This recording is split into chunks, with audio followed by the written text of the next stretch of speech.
is that?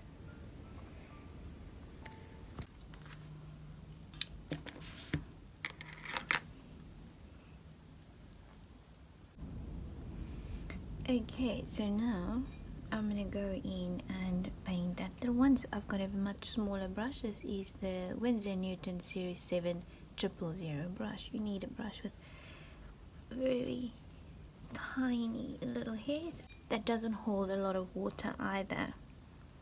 So I'm just going to paint it in. So I'm first going to go in with a bit of yellow, but there's also a little tiny tip that I wanted to add in there around that section there. And then you can wet your brush, one of your other brushes, and just go in and soften it quite quickly before it dries, and move it around like that. And while it's wet, you can finish it up and move it down just a little bit. You want to soften it.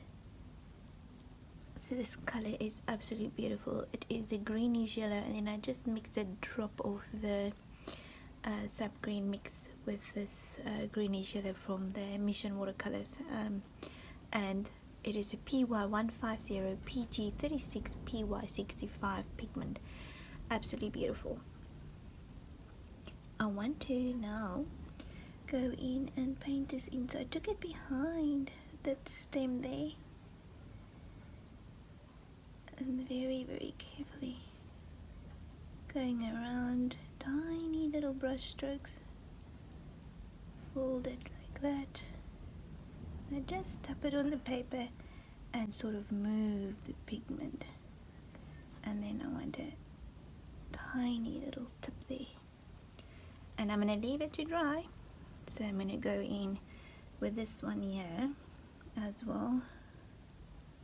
So just dab my brush on the paper, and then around that section push in and move the paint around. While it's wet, you can do quite a lot with the pigment still, and then soften your watercolor lines with your brush. You can also still move quite a lot of that around. Remember, you can always go back later to add more color, so do it slowly. That way you won't mess it up. Rather go in with less watercolor paint on your brush than too much in the beginning, especially if you're a beginner.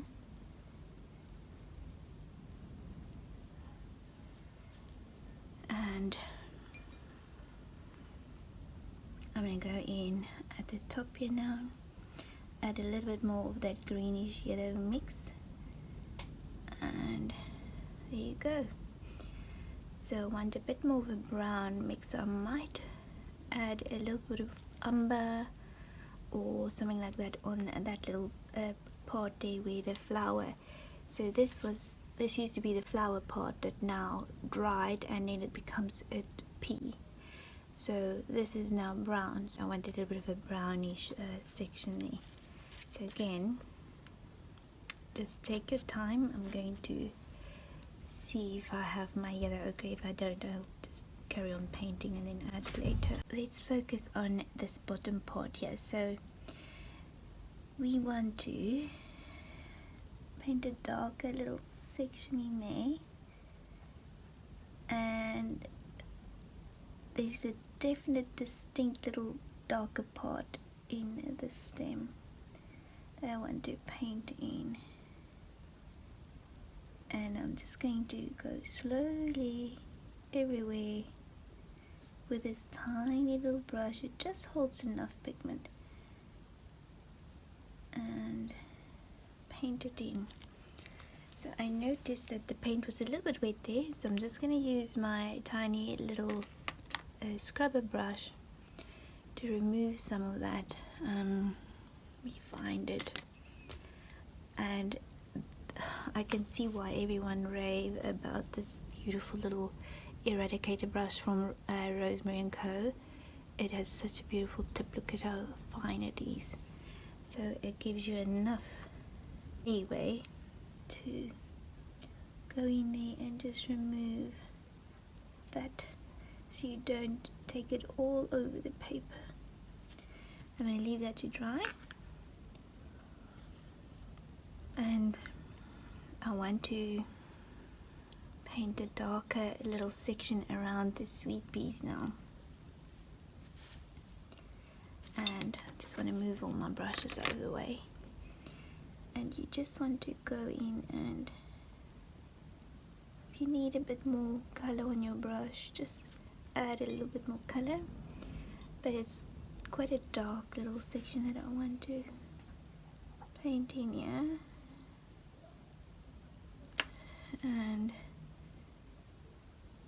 take it all the way in there.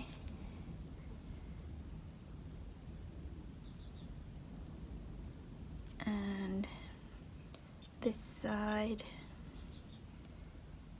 also, and I just push my brush down on the paper because I will soften all of those little markings later. They're not all straight, and happy with that.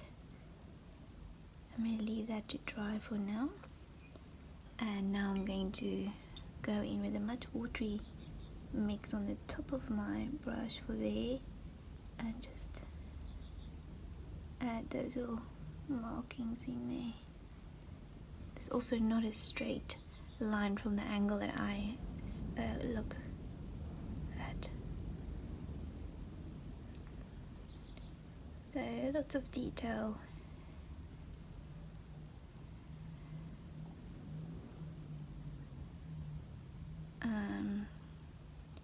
There you go.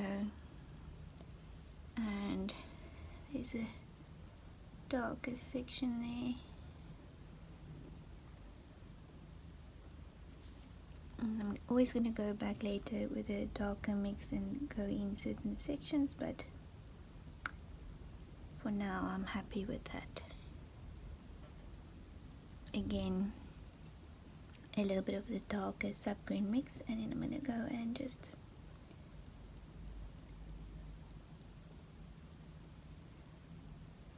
then take your brush down. There's a darker little line in the center of each stem. Just make sure that it's dry now. Wipe it on tissue paper and push it up in there. And I'm going to rinse my brush and soften this,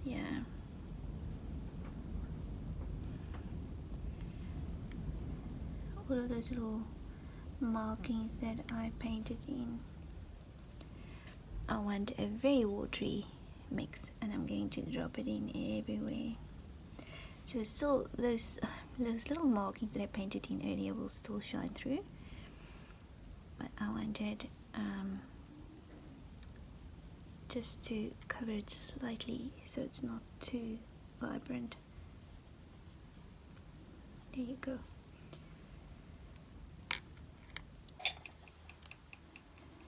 So the little leaves are quite interesting.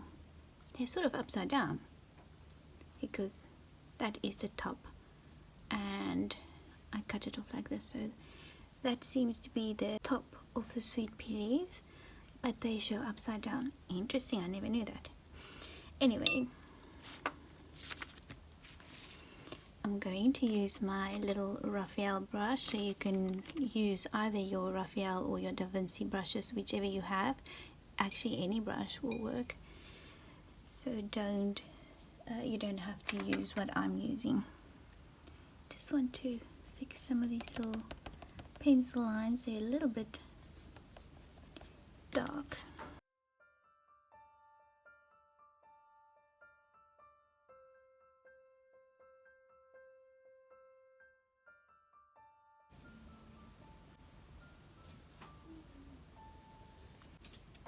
And like I said, it is upside down, the little leaves, which is very interesting. I never knew that. But this is a mix of that greenish yellow with a little bit of a darker mix in as well. But first I'm going to layer it with this beautiful yellow greenish color that I have. So I need a bit more sap green, which I'll mix right now. And notice I need to adjust some of the pencil lines. I can still do that because sometimes with certain watercolors you can go and erase a little bit of the pencil lines, but after about 2 or 3, and also depending on how staining your watercolor is, you will not be able to do that. So I'm going to just mix a little bit more of sap green on my palette here. I'm using these brushes, so I'm going to put these other ones away so I don't get confused. I have too many brushes here, but these are the ones that I swap between. So move it to there. And then I want a brush with a nice tip.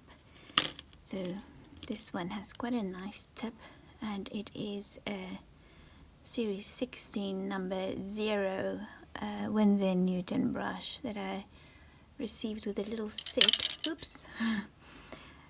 Sometimes I put a sticky on there just to make it easier to hold, especially when they're very thin. So I just dab the paint on the paper, and I want different sections with darker green and lighter green. Because this is a beginner's tutorial, I'm not going to mix my greens for this one. So I won't, for instance, use my ultramarine and my nickel as a yellow or transparent yellow that I normally use.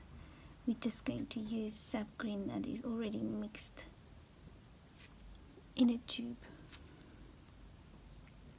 But I will layer different colors of green.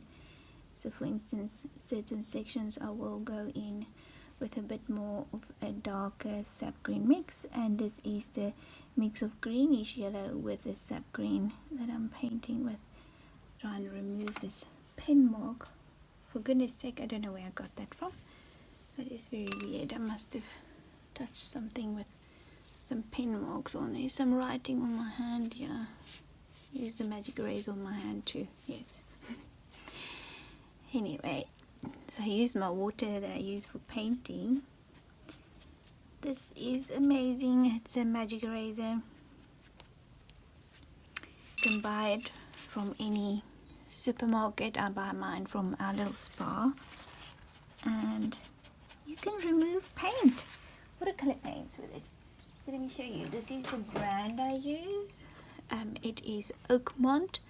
It's a powerful multi-purpose cleaning with water alone. So you only use water, you don't use any soap, and it's a magic eraser, so it helps for, well, basically everything. And it looks like this. So it's a big sponge thing like this, and you can cut it. You can cut it very easily in tiny little pieces, and I use it until it looks like this. Very horrible, but you can still use this, and it lasts very, very long. So I'm just going to put this back. So get yourself some of this if you paint in watercolor. It removes everything. It's even good for anything in the house too that you want to use it for. I just like it, like using it. So you can remove pen marks. This was pen. There's a little bit still left, but I'll go back later as soon as it's dry to remove that. So this is the greenish yellow color that I was talking about from the Mission watercolors, and it is a staining watercolor. So it's a beautiful color.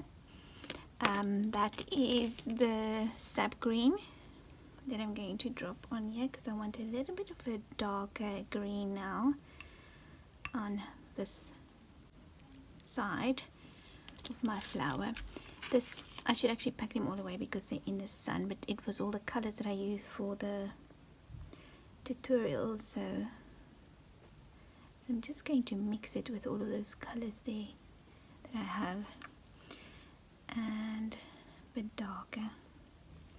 So again, there's a little bit of a lighter mix in there, but we're not going to focus too much on everything. Let me just see if, all the detail. We want to keep it soft, and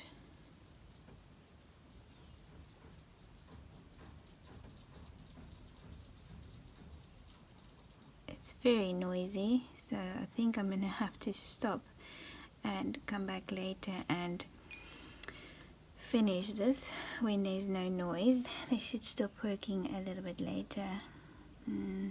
Hopefully this finish. They're busy with the roof now, but they've been building for so long, it's so irritating. Anyway, so I'm just going to, I don't want the lines to be too straight, so just go in circles and leave a little bit of a vein there.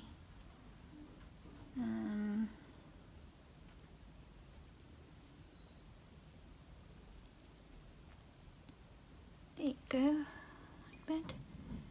Bit of a darker mix. You might mix in a drop of ultramarine just to darken it a little bit, but you don't want a blue green, you want more of a warm green.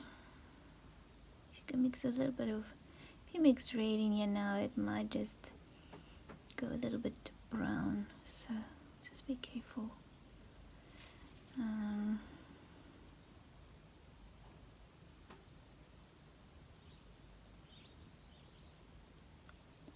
Go into the tips there.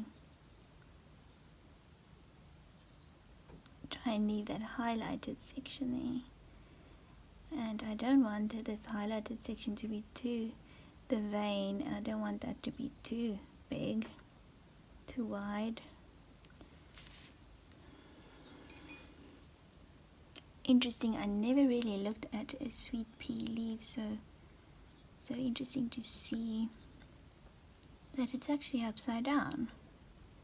Interesting. That's why you paint these little studies.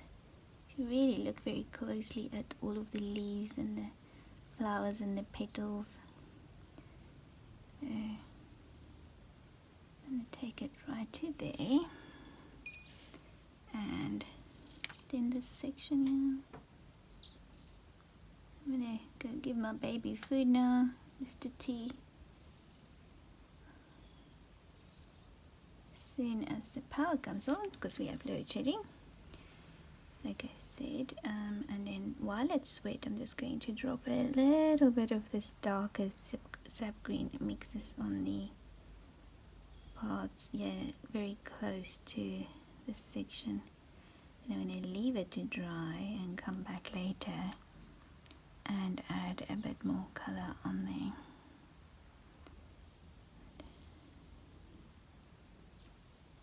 So don't paint one solid leaf. Try and adjust the colors a little bit to give it a little bit more interest, so that it's not just one solid green color.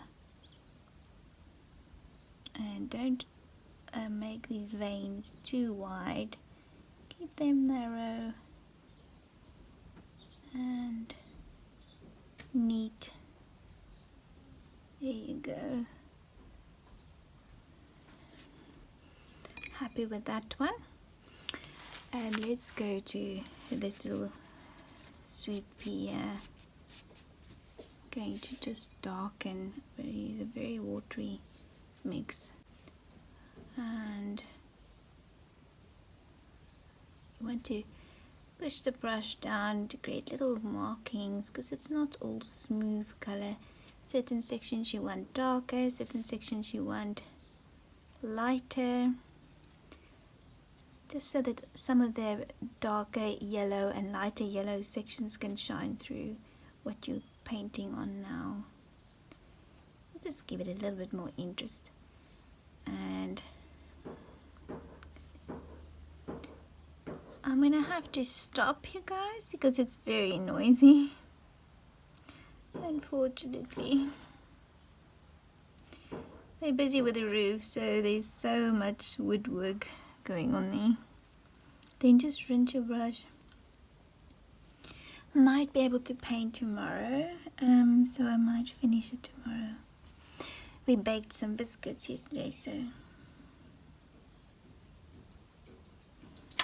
I want to keep the little lines very fine as well. And now right here, always look at the stem. Like for instance, the stem doesn't just come straight out of there. It sort of moves a little bit over the stem, and you can see that part at the back. So this side folds over the stem, and then at the bottom too. So it's sort of in the middle. Just always remember that it's not a straight line. Let me show you quickly. A stem is never like, that was the old shell that I painted. So a stem is never like, say for instance you paint a stem like this. It not necessarily comes out from there like that. This also, it sort of flows into each other, but a lot of times it actually goes over and in. So let me show you. For instance, you don't do this necessarily. They like that. They sort of flow into each other. Once that's dry, I will show you a little bit more.